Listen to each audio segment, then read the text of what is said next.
어느 교회에 목사님께서 이렇게 주일 설교를 하고 있었습니다. 그런데 그날 설교는 성도들의 삶에 대한 것이었어요. 그래서 이렇게 설교를 쭉 하시다가 성도님들에게 이러한 질문을 했습니다. 혹시 여러분 중에 미워하는 사람이 한 사람도 없는 사람이 있으면 한번 손 들어보세요. 그랬어요. 그러니까 아무도 손을 들지 않았습니다. 목사님 한 번 더 물어봤습니다. 혹시나 이 중에 한 사람도 미워하는 사람이 없는 분 한번 손 들어보세요. 그러자 저 뒤에 나이가 아주 지긋하신 분이 아주 인자하게 생기신 할아버지가 이렇게 가만히 손 들었습니다. 목사님이 너무 기뻤어요. 그래서 할아버지에게 질문을 했습니다. 아니 어떻게 그런 마음을 가지시는지 저에게 비결을 좀 가르쳐 주십시오. 그랬습니다. 그때 할아버지가 대답합니다. 다 죽었어요. 여러분, 오늘 말씀은 성도의 삶에 대한 것입니다. 사실 성도의 삶은 말처럼 쉬운 것은 아니라는 것이죠. 오늘 말씀에 우리가 함께 보시는 로마서 말씀은 두 부분으로 우리가 크게 나눌 수 있겠습니다. 첫 번째는 교리적인 부분이고요. 바로 오늘 말씀 이전에 로마서 1장에서 11장까지의 말씀이고, 그리고 함께 보시는 12장부터 마지막 16장까지는 바로 성도의 실천, 삶에 대한 말씀입니다. 그런데 이 전체 구조를 가지고 박영선 목사님은요, 그의 책 다시 보는 로마서 서문에서 다음과 같이 우리에게 소개해 줍니다. 제가 한번 읽어드리겠습니다. 로마서는 구원을 설명하고 신앙적 삶을 요구합니다. 이것은 별개의 것이 아니라 일관성을 가지고 이어지는 한 흐름입니다. 구원받은 인생으로 살아보는 명예를 누리는 것입니다. 신자의 삶은 누구에게 보이기 위한 외적 증거가 아닙니다. 인생이라는 계속되는 현실 속에서 누리는 성도에게 허락된 위대함입니다. 예수께서 이루신 것이 무엇인지 우리도 경험해 보라는 복된 초대입니다. 여러분 구원의 확신이 있으십니까? 아멘. 자, 그렇다면 우리가 구원받은 자로서 성경이 요구하는 삶을 살아가는 것, 그것이 여러분에게 어떻게 느껴지시나요? 좀 전에 읽어드렸던 박영선 목사님의 말씀대로 그것이 우리에게 성도의 명예로서 느껴지십니까? 아니면 늘 부담이 되고 참 부족하기 때문에 어렵게 느껴지십니까? 지난주에 우리는요, 요한복음 4장에 예수님과 사마리아 여인과의 만남, 그리고 대화를 통해서 예배에 대한 말씀을 함께 묵상했습니다. 지난 설교는 이제 공예배에 중점을 두어서 우리의 예배 생활에 대해서 함께 말씀을 나눴다면, 오늘은 거꾸로 예배 생활이 아니라 생활 예배에 대해서 여러분과 함께 말씀을 나누기를 원합니다. 여러분, 예배자의 삶이라고 하는 것은 무엇일까요? 그것은요, 성도의 어떤 의무나 책임감만은 아닙니다. 물론 이제 우리가 신앙생활을 처음 하시는 분들, 그리고 또 우리 자녀들에게 신앙을 교육하고 가르치기 위해서는요, 이러한 책임도 필요하죠. 그래서 아이들이 아침에 늦게 일어나고 교회 가기 싫어하고 또 친구들하고 놀고 싶고 하지만 우리가 또 아이들에게 예배를 잘 가르쳐주고 그러한 또 책임감을 길러 주어야 합니다. 그런데 여러분, 우리가요, 오랫동안 신앙생활을 했음에도 불구하고 여전히 그러한 책임과 의무로만 신앙생활을 한다면 그것은 성숙한 신앙인의 모습이 아니라는 것이죠. 성숙한 신앙인이라고 하는 것은 은혜를 받아서 자발적으로 하는 신앙인 줄로 믿습니다. 여러분, 성숙한 신앙은 자발적인 신앙이지만 타인을 정죄하지 않습니다. 나는 열심히 하는데 저 사람 왜 그러지? 그러면서 타인을 정죄하지 않는다는 거예요. 서로 불쌍히 여기고 말씀으로 세워지는 그러한 겸손한 신앙인 줄로 믿습니다. 또 내가 부족해도, 우리도 그렇잖아요. 우리도 성도로서 살아갈 때 때로는 말씀을 지키지 못하고 또 넘어지고 쓰러질 때도 있지만, 그렇다고 완전히 낙심과 좌절에 빠지지 아니하고 그럴 때 더욱 하나님의 은혜를 구하는 신앙인 줄로 믿습니다. 자, 그러면요, 오늘 한번 우리 본문으로 한번 들어가 보도록 하겠습니다. 자, 1절 우리 한번 첫 부분 다 같이 한번 읽어보겠습니다. 시작. 그러므로 형제들아, 내가 하나님의 모든 자비하심으로 너희를 권하노니. 아멘. 자, 여기서 제가 한번 두 가지 우리 단어를 한번 좀 집중해 보려고 합니다. 먼저 첫 번째, 그러므로예요. 여러분, 우리가 보통 글을 쓸 때 그러므로라고 하는 단어는 어디에 들어갑니까? 앞에 어떤 내용을 말하고, 그죠? 그러므로 하면서 어떤 어플리케이션을 우리가 이야기할 때 씁니다. 그런데 여러분 이 로마서 11장 1절의 그러므로는 과연 어떠한 말씀을 받는 걸까요? 바로 그 앞에 10장의 뒷부분을 받는 걸까요? 아니면 10장 전체를 받는 걸까요? 그런데 학자들은요, 이거는 1장부터 11장 전체를 의미한다고 이야기합니다. 그렇다면 로마서 1장에서 11장의 내용은 뭐죠? 아까도 말씀드렸습니다만 바울은 여기서 구원은 무엇인가에 대해서 우리에게 계속해서 설명해주고 있어요. 여러분, 구원은 무엇입니까? 구원은 바로 하나님의 사랑이라고도 말할 수 있고요. 또 하나님의 긍휼, 또 하나님의 자비라고도 말할 수 있겠습니다. 그런데 오늘 또 이제 1절 우리 중간에 보시면 이 구원을 우리에게 요약해주고 있는데 바울은 이렇게 말하죠. 하나님의 모든 자비하심으로 그랬죠. 자, 이 말은 구원의 하나님이 이런 뜻입니다. 여러분, 복음이라고 하는 것은 이처럼 하나님의 모든 자비하심, 그분의 긍휼과 그분의 사랑인 줄로 믿습니다. 우리가 잘나서 구원받은 사람은 아무도 없어요. 내가 어떠한 선행을 했고 내게 어떤 구원받을 만한 조건이 있기 때문에 하나님이 우리를 선택하신 것도 아닙니다. 구원이란 오직 하나님의 무조건적인 은혜요 선물인 줄로 믿습니다. 여러분, 우리가 선물을 받을 때 내 돈이 거기에 일불이라도 들어가면 그건 선물이라고 이야기하지 않습니다. 공짜로 받는 거예요. 공짜로. 여러분, 우리가 그러한 선물로서의 구원을 받은 줄로 믿습니다. 그런데요, 하나님은 이처럼 우리에게 모든 은혜로 구원을 주셨지만 우리 편에서 생각해 볼 때는 여러분 어떻습니까? 모르겠어요. 아마 이 자리에 모태신앙인 분들은 자연스럽게 그렇게 또 주님을 믿고 구원을 또 받았을지는 모르겠지만 많은 분들은 어떻습니까? 신앙생활을 하면서 그 하나님의 말씀을 의심하고, 그죠? 그게 믿어지지 않아서 때로는 갈등하고 또 때로는 요나와 같이 하나님의 품을 잠시 떠났던 아마 그러한 적들도 있었을 것입니다. 그러나 하나님은 우리를요 버리지 않으시고 계속해서 우리를 찾아오시고 그리고 또 설득하시고 결국에는 우리로 하여금 항복을 받아 내신 것입니다. 아마 이 자리에 지금도 이러한 과정 중에 있는 분들이 있을지도 모릅니다. 지금도 믿음에 대해서 조금 의심하고 또 때로는 넘어지고 또 때로는 하나님의 곁을 떠날 때도 있다는 것이죠. 그러나 여러분, 하나님의 열심히 반드시 여러분 안에서 일하시고 또 여러분을 찾아오심을 여러분 기대하시기를 바랍니다. 왜냐하면요, 하나님을 이길 사람은 아무도 없기 때문이라는 거예요. 그러므로 바로 그분의 한없는 자비하심으로 우리 가운데 주님은 일하실 것입니다. 자, 우리 빌립보서 1장 6절 말씀이 이렇게 약속하잖아요. 한번 보겠습니다. 너희 안에 착한 일을 시작하시니가 그리스도 예수의 날까지 이루실 줄을 우리는 확신하노라. 여러분, 이 말씀을 확신하시기를 바랍니다. 자, 그렇다면요, 이제 우리가 이렇게 해서 이제 주의 성도들이 됩니다. 그러면 주의 성도로서 하나님께서 우리에게 원하시는 생활 예배란 과연 무엇인지 오늘 말씀을 통해서 우리가 세 가지 한번 묵상해 보도록 하겠습니다. 첫째로 너희 몸을 거룩한 산 제물로 드리는 것입니다. 자, 1절 하반절 1절을 한번 다시 한번 제가 읽어 드릴게요. 너희 몸을 하나님이 기뻐하시는 거룩한 산 제물로 드리라. 이는 너희가 드릴 영적 예배니라 그랬습니다.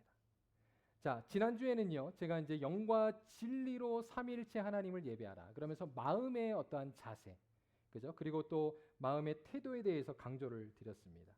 그런데 오늘은 마음이 아니라 뭐죠? 본문에 보니까 몸이에요, 몸. 하나님이 기뻐하시는 거룩한 산 제물로 우리의 몸을 드리라라고 하는 것입니다.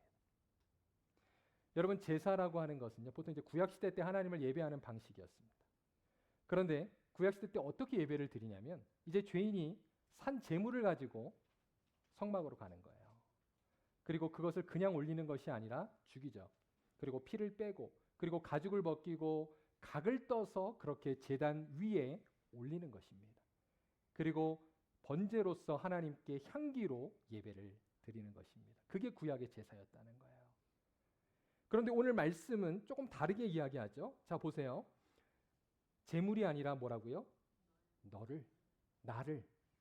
그리고 죽은 제물이 아니라 산 제물로 주님께 드리라라고 말씀합니다. 자, 여기서 산 제물이라고 하는 그것은 무슨 뜻일까요? 이것은요, 살아있는 성도들의 영적인 상태를 말하는 줄로 믿습니다. 왜냐하면 우리 구원받은 성도들은 이제 예수 그리스도 안에서 새롭게 산 자들이기 때문이라는 거예요. 이처럼 하나님은요, 우리가 단지 일주일에 한 번 그저 주일날 교회 와서 예배드리는 것만 받으시는 것이 아니라 우리의 일상에서 살아있는 몸으로 하나님께 예배하기를 원하시는 줄로 믿습니다. 이것이 바로 오늘 말씀이 강조하고 있는 영적 예배라는 거예요. 자, 그렇다면 이제 조금 더 구체적으로 우리가 어떻게 사는 것이 과연 나의 몸을 온전히 주님 앞에 산 제물로 드리는 것일까? 우리가 조금 더 말씀을 보겠습니다. 자, 1절 말씀 마지막에 보면 동사가 있는데요. 여기 보면 드리라 그랬어요. 드리라. 누구에게 드리는 걸까요? 이것은 하나님께 드리는 겁니다.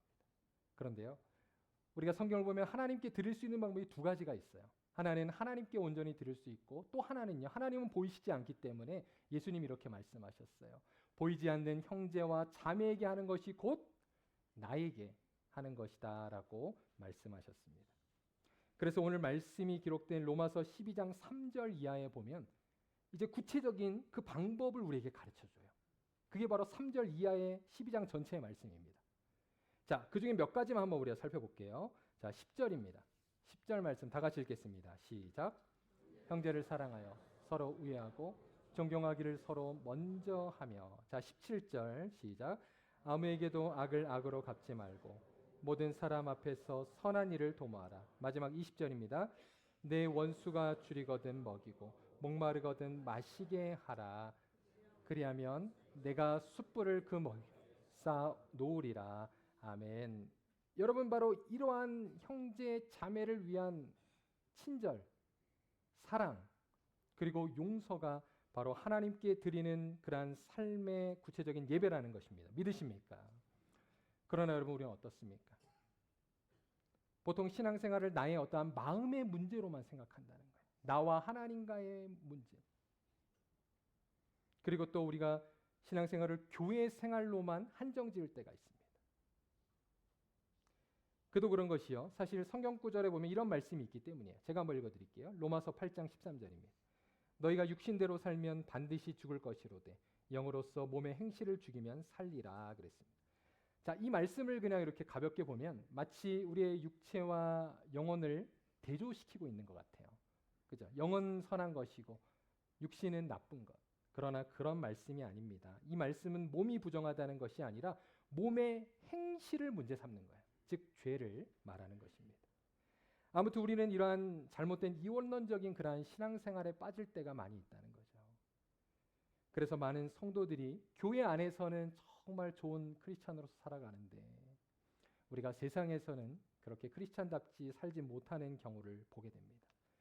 이것이 오늘날 사실 우리가 세상에서 교회가 당하고 있는 그러한 많은 비판 아닙니까? 세상 사람들은 기독교인들을 비판하는 가장 큰 원인 중에 하나는 우리의 그러한 이중적인 태도예요. 겉과 속이 다르다는 거예요. 여러분, 그러다 보니까요, 한국 교회, 한국의 이제 교회들 한때 우리가 1000만 기독교인 얘기했습니다. 그래서 한국 기독교인의 숫자가 전 인구의 25%다. 뭐 이런 말들을 많이 했어요. 그런데 사실 그러한 많은 기독교인들이 있었지만 세상은 변하지 않았습니다. 아이러니죠. 그러면서 오히려 기독교인들이 지금까지도 계속해서 많은 비판과 문매를 맞고 있습니다. 그래서 여러분 1990년대 후반부터 2000년대에 여러분 교회에 이렇게 새로운 신조어가 생겼어요. 혹시 들어보셨을 텐데 여러분 가나안 성도 들어보셨죠? 가나안 성도.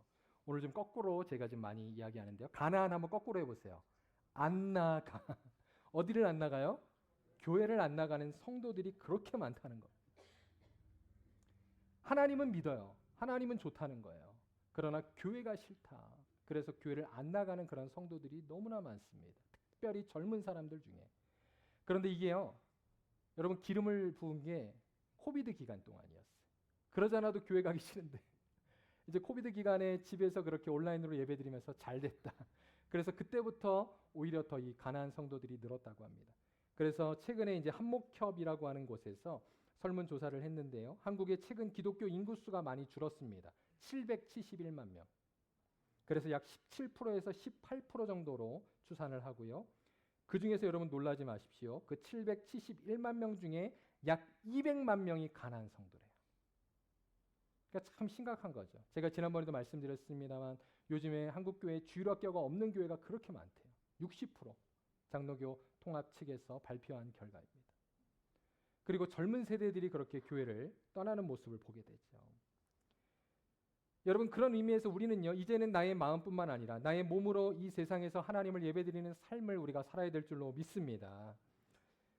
저는 우리 뉴라이프 선교교회가요, 참 지금까지 덴버 지역에서 좋은 교회, 그리고 또 건강한 교회로 칭찬을 받았고 또 세계 선교를 많이 하는 그러한 참 아름다운 교회로서 참 칭찬을 받았다면, 여러분, 이제는 우리가 한 걸음 더 나아가서 정말 이 지역 사회 속에서 빛과 소금이 되고 이 세상을 변화시키는 교회가 되어야 할 줄로 믿습니다.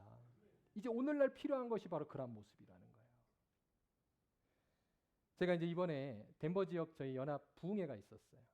근데 저희 교회에서 했잖아요. 그래서 이제 목사님들과 함께 같이 이제 준비 모임을 여러 번 가졌습니다. 저는 이제 이번에 처음이었기 때문에 사실 좀 낯설었지만 제가 참 감동을 받은 건 뭐냐면 우리 목사님들이 다 너무 좋으신 거예요.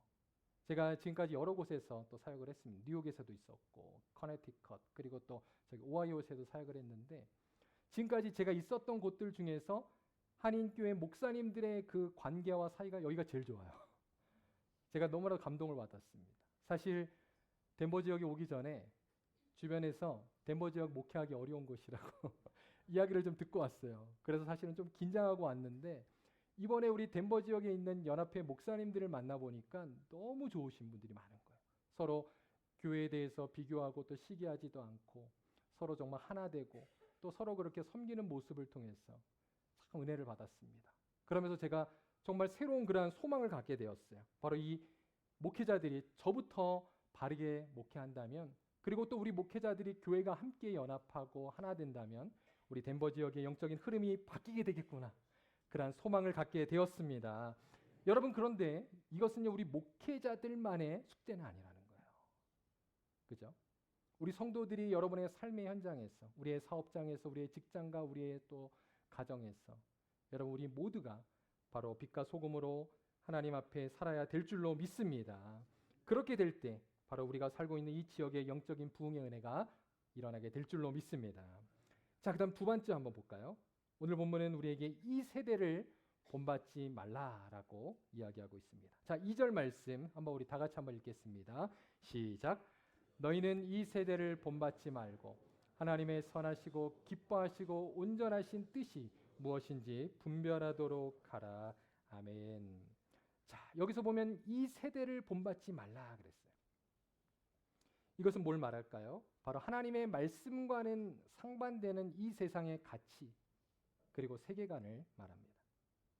오늘날 이 세대는요, 세속주의, 그리고 다원주의, 또 상대주의, 그리고 소비주의 등등 이러한 여러분 세상의 많은 가치관들이 우리를 공격하고 또 우리의 자녀들을 위협하고 있다는 거예요. 그러나 성경은 우리가 가져야 할 세계관으로 바로 성경적인 세계관을 가르쳐주고 있습니다. 여러분, 성경적인 세계관이 무엇입니까? 오늘 말씀 그대로예요.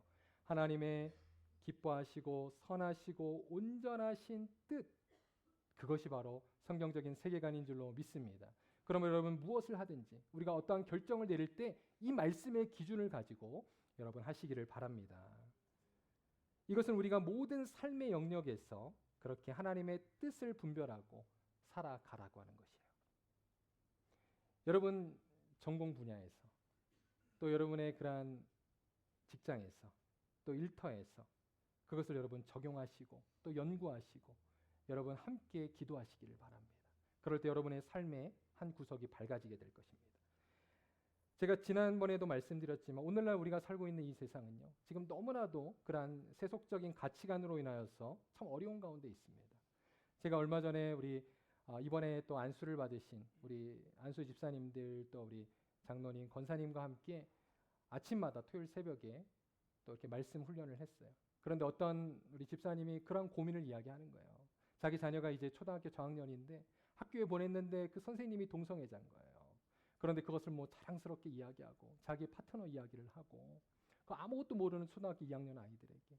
그래서 그 부모가 교장 선생님한테 아주 정말 공손히 저희는 크리스찬이기 때문에 좀 반을 바꿔주십시오 이렇게 이야기를 했대요. 그랬더니 오히려 교장 선생님이 그것을 차별이라고 그렇게 답변을 했다는 겁니다. 여러분, 사실 오늘날 우리가 너무나도 혼란한 시대 가운데 살아가고 있습니다. 그래서 남녀에 대한 정의, 그리고 또 결혼에 대한 가치관도요, 점점 그렇게 변질되고 성경과는 멀어지고 있다는 거예요. 그래서 제가 뉴스를 보니까 오늘날은 오히려 성소수자들을 보호하기 위해서 오히려 특별히 여성들이 그다음 많은 역차별을 당하는 사례가 발생하고 있다고 제가 소식을 들었습니다. 여러분, 얼마 전에 올림픽이 끝났는데 올림픽에도 이제 그러한 동성애자들이 등장함으로 여성 그러한 선수들이 이제 밀려나고, 또 여러분 막 탈의실 그리고 또 샤워실 이런 데 그냥 막 들어오는 거예요. 그러니까 오히려 여성들이 더 위협을 느끼고 그러한 어려운 시대 가운데 살아가고 있습니다. 여러분, 그러나 성경은요, 남녀와 결혼에 대해서 무엇이라고 가르쳐주고 있습니까? 오늘 한번 창세기 1장 말씀을 보면 하나님은요, 사람을 남자와 여자로 창조하셨다 그랬어요. 그 외에 다른 성은 없습니다. 그리고 부부관계 안에서 결혼을 만드셨고요. 그리고 혼인관계 안에서만 성을 허락하셨어요. 그게 바로 성경적 그러한 가치관이라는 것입니다. 한번 우리 창세기 1장 27절에서 28절 한번 읽어볼까요? 우리 한번 다 같이 한번 읽어보겠습니다. 시작.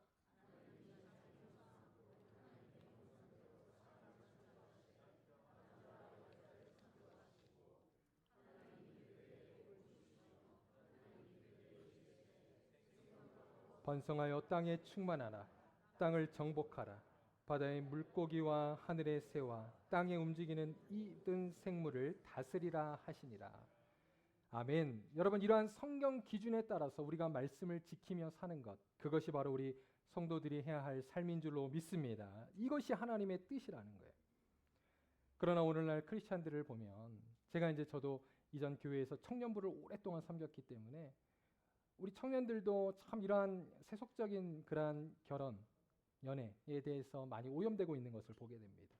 그래서 결혼 전에 이렇게 동거하는 것들을 부끄러워하지 아니하고, 또 혼전 순결을 지키는 것이 마치 구시대적인 그러한 산물로 생각하고, 또 결혼식을 그냥 축소해서 예배드리는 것은 빼버리고 마치 어떤 퍼포먼스처럼 그렇게 예배하는 것을 자랑하는 그러한 성도들도 봤습니다.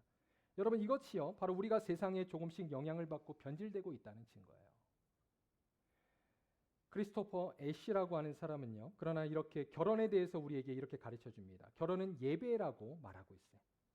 그의 책 결혼, 그 아름다운 예배에서 그는 우리에게 다음과 같이 말씀해 주고 있습니다. 그 책의 내용을 제가 한번 잠시 인용해 볼게요. 어떤 사람은 자신을 위해 결혼한다.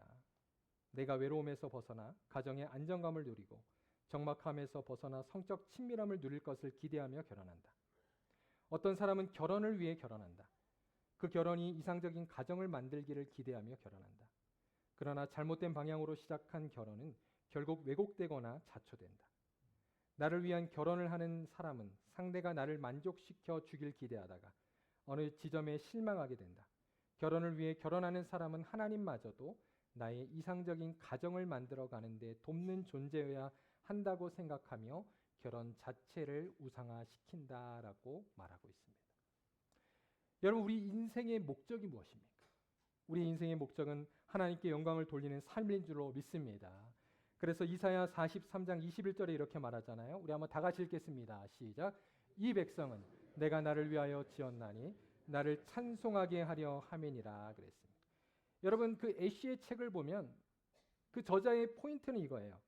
우리의 인생 안에 모든 것들이 다 이와 똑같은 목적을 가지고 살아야 한다는 거예요. 우리의 결혼 생활도, 여러분, 우리의 어떠한 꿈도, 우리의 직장과 우리의 사회생활도, 우리의 가정도 모든 것이 나의 행복과 나의 만족이 아니라 하나님께 영광이라고 하는 것입니다. 믿으십니까? 바로 그럴 때 우리는 자신을 성도라고 부를 수 있는 것입니다. 바라기는요, 우리가 이러한 정말 세상적인 가치관이 아니라 하나님이 주시는 성경적인 가치관을 다시 회복할 수 있는 저와 여러분의 삶 되실 수 있기를 바랍니다. 자, 이제 마지막입니다. 우리 세 번째로 성경은 하나님 안에서 변화된 삶을 살라라고 가르쳐주고 있습니다. 자, 오늘 본문 2절 우리 중간에 한번 제가 또 읽어드릴게요. 오직 마음을 새롭게 함으로 변화를 받아 그랬습니다. 여러분, 이 로마서의 말씀은요, 그 수신자들이 누굴까요? 이 편지를 받은 자들은요, 하나님을 믿지 않는 자들이 아니에요. 이것은 사도 바울이 로마에 있는 하나님을 믿는 성도들에게 보낸 편지입니다. 그러므로 여러분 이 말씀, 오직 마음을 새롭게 함으로 변화를 받아라 하고 하는 것은 하나님을 믿지 않는 자들에게 예수님을 믿으십시오 하고 말씀하고 있는 게 아니라는 거예요. 이미 하나님을 믿는 자들에게 주시는 말씀이죠. 자, 그렇다면 이 의미가 무엇일지 우리가 조금 더 한번 말씀을 통해 살펴보겠습니다. 자, 고린도후서 3장 18절을 한번 볼게요. 고린도서 3장 18절 다 같이 한번 읽겠습니다. 시작. 우리가 다 수건을 벗은 얼굴로 거울을 보는 것 같이 주의 영광을 보매 그와 같은 형상으로 변화하여 영광에 이르니 곧 주의 영으로 말미암음이라. 아멘. 자, 여기에 보면 여기도 변화라고 하는 단어가 나옵니다. 똑같은 단어예요. 오늘 보시는 2절의 말씀과 이 고린도후서 3장 18절의 변화가요, 똑같은 헬라어입니다. 그런데 이 고린도후서 말씀에 보면 변화가 어떻게 이루어지는지를 우리에게 가르쳐주고 있어요. 어떻게요? 바로 우리가 주의 영광을 볼 때 우리의 생각의 변화가 이루어지게 된다는 것입니다. 여러분 이것을요, 존 스토트 목사님은 이렇게 우리에게 해석해주고 있어요. 잘 들으세요. 바로 성령과 하나님의 말씀을 볼 때, 대할 때 우리의 심령이 변화된다라고 말씀하고 있습니다. 우리가 주를 믿으면 구원을 받고 신분이 변화됩니다. 그러나 우리가 영적으로 성숙하게 되는 것은 그냥 자연스럽게 되는 게 아니에요. 바로 이러한 말씀과 성령 안에서 우리가 계속적인 변화를 통해서 성장하게 되는 줄로 믿습니다. 여러분 여기에 두 가지가 딱 구분이 되죠.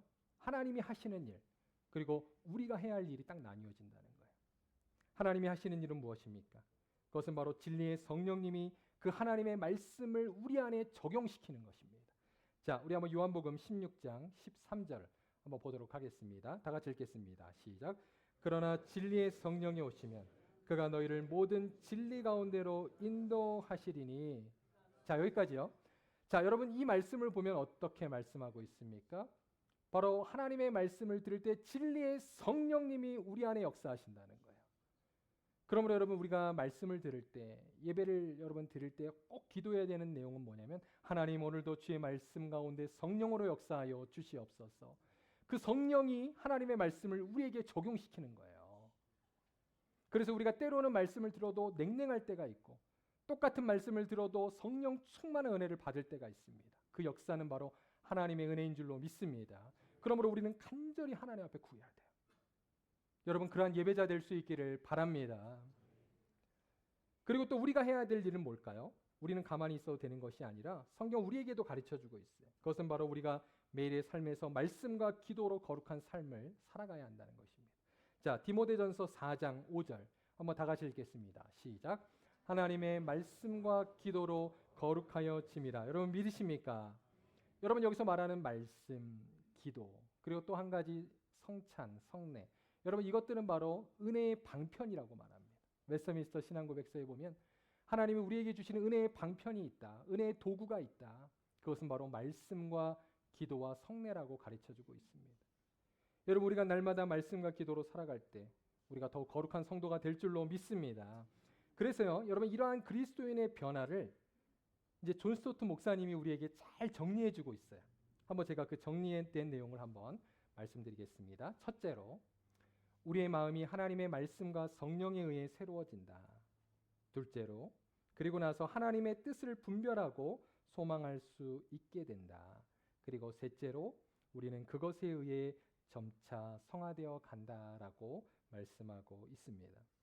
그러므로 여러분 예배와 또 예배자로서의 삶은요 서로 분리된 게 아닙니다. 그것은 동전의 양면과 같은 것입니다. 서로 상호작용합니다. 그렇기 때문에 여러분 우리가 이곳에서 하나님을 예배를 잘 드리면 또 여러분 월요일부터 토요일까지 우리의 삶 속에서 우리의 생활 예배 가운데 하나님께 영광 돌리는 삶을 살아가게 될 줄로 믿습니다. 반대도 마찬가지라는 거예요. 우리가 이 땅에서 더욱 거룩하게 살아갈 때 더욱 예배를 사모하게 되고 또 예배 가운데 하나님의 은혜가 넘치게 될 줄로 믿습니다. 이제 오늘 말씀을 마치겠습니다.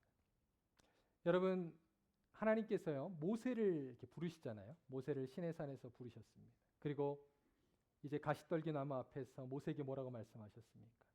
모세야 내 발에 신을 벗으라 그랬어요. 왜요? 내가 선 것은 거룩한 곳이니라고 말씀하셨습니다. 여러분, 그 거룩한 곳, 거룩한 장소는 어디를 뜻하는 것일까요? 그 신의 산 그 장소일까요? 그 우리가 다 거기를 가야 되겠네요. 거룩함을 잊기 위해서. 그런 말씀이 아닙니다. 여러분, 그곳이 거룩했던 이유는요, 바로 하나님께서 그곳에 나타나셨기 때문입니다. 믿으십니까? 그런데요, 이제는 그 하나님께서 오늘 성령을 통해서 우리 안에 거하신다라고 약속하셨습니다. 믿으십니까? 그러므로 여러분, 우리가 이 하나님의 예배의 장소뿐만 아니라 바로 여러분이 계신 어디나, 그곳이 여러분의 작업실이든 여러분의 사업장이든 여러분의 침실이든 여러분의 가정이든 모든 장소가 성령님이 함께 하시는 예배의 장소인 줄로 믿습니다. 그곳이 거룩한 장소라는 거예요. 여러분, 그곳에서 우리는 주님 말씀하신 대로 우리의 신을 벗고 하나님 앞에 거룩한 생활 예배의 예배자로 살아가야 할 줄로 믿습니다. 제가 이전에도 말씀드렸지만 군대에서 이제 조교였어요. 조교. 네, 조교 아세요? 훈련병 조교. 이렇게 빨간 모자 쓰고. 네, 제가 좀 무서웠습니다. 군대 있을 때 우리 훈련병들이 좀 무서워했어요. 근데 저희 이제 조교들만의 사단에서 해주는 게 있었어요. 뭐냐면 이렇게 같은 군복인데 군복 왼쪽 주머니에 이렇게 조교 표시를 해줬어요. 조교 주기를 해줬습니다. 그래서 누가 봐도 아, 저 사람 조교구나. 그러니까 제가 있었던 이제 사단이 이제 포천에 있었어요. 포천 1동, 2동. 그런데 그곳에서는 저희가 이제 준 이렇게 연예인처럼, 왜냐하면 이제 당시에 그 사단에 있는 모든 훈련병들은 저희 훈련소를 통과해 가기 때문에 최소한 6주 동안은 저희를 만나야 돼요. 그러니까 이제 저희가 이제 외출 외박을 가면 막 알아봐요. 그래서 막 군인들이 와서 저희한테 인사도 하고 뭐 이럽니다. 네, 저희가 이제 좀 잘못해 준 사람 보면 저희가 피하죠. 이제 그러기도 하는데 그런데요, 참 신기한 게 이 조교라는 주기 하나가 저희의 말과 행동을 달라지게 하는 거예요. 그래서 아무도 못 알아보지만 군복에 줄을 잡습니다. 네, 사제인들은 아무도 못 알아봐요. 근데 이제 군인들만 아는 그 줄을 잡아요. 다리미로. 그리고 나가서도 말과 행동을 조심합니다. 왜요? 내가 조교라고 하는 그 타이틀 때문에. 같은 병사예요. 같은 일반 사병입니다. 그런데 그러한 의식을 갖는 것이 이 하나의 이름표 주기 때문이었다는 것입니다. 여러분, 하나님께서는요, 너무나도 부족하고 연약한 우리에게 당신의 명예로운 이름표를 주셨어요. 그게 바로 성도라고 하는 이름입니다. 믿으십니까? 거룩할 성, 가르칠 도. 바로 하나님의 말씀을 거룩하게 지키는 자, 그들이 바로 성도라고 하는 것입니다. 여러분, 이제는 오늘 말씀을 들은 대로 우리는 이러한 주님의 명예로운 이름을 가진 자들입니다. 그러므로 여러분의 삶 속에서 우리의 말과 행동을 정말 주님이 원하시는 그러한 거룩한 삶으로 살아가시기를 바랍니다.